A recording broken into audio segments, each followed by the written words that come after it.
কেমন লাগছে আমাকে বলো। কেমন লাগছে মানে? তুই যখন শুনিস নাই কিছু? কখন? তোর কানে কিচ্ছু ঢোকে নাই? আমি তোকে দেখার পর পরই তো বললাম তোকে দেখতে সুন্দর লাগছে। শুধু সুন্দর লাগলে হবে না, পিচ্ছি লাগছে কিনা বল। ও না, পিচ্ছি লাগছে না। দেখে মনে হচ্ছে এখনই কোনো একটা বোম্বে মরিচের দোকানদারের সাথে তোকে বিয়ে দিয়ে দেওয়া যাবে। আচ্ছা যা, তোকে রাখাবো না। সুন্দর লাগছে, অনেক সুন্দর লাগছে। দেখে মনে হচ্ছে যে আমাদের পিচ্চিটা বড় হয়ে গেছে। আমি তোমার প্রেমে ভেসে যাই, আমি তোমাতে শুধু হারাই, কেন মানছে না মন বাধা কিছুতে।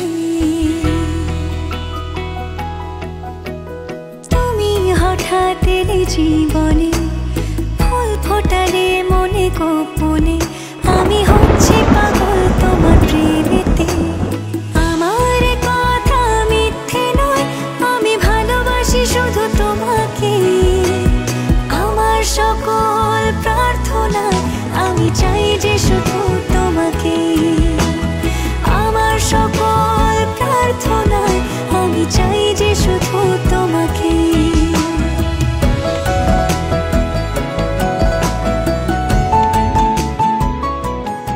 থ্যাংক ইউ দোস্ত। এনার্জি ছাড়া সিমই দেয় না, তুই না থাকলে যে কি হতো।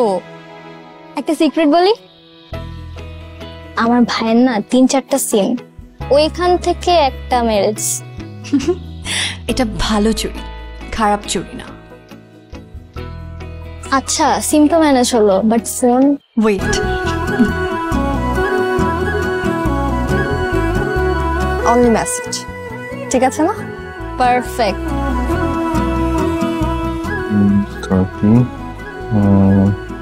5:30 হচ্ছে ম্যাথ।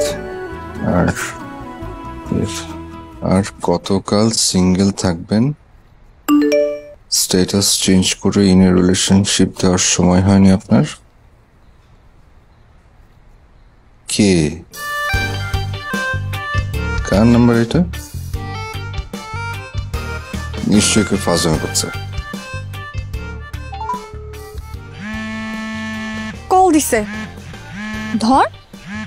ইম্পসিবল।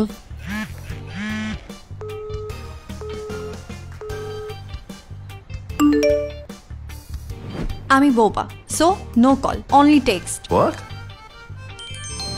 কে আপনি? মেঘবালিকা।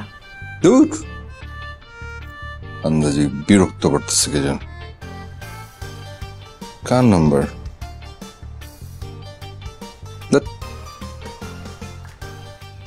রিপ্লাই যেহেতু দিছো, ধরাও দিবা। কিন্তু যেদিন ধরা দিবে, মানে আবির ভাই যেদিন জানবে তুই তার মেঘবালিকা, সেই দিন কিন্তু তোর জন্য কঠিনতম একটা দিন হবে।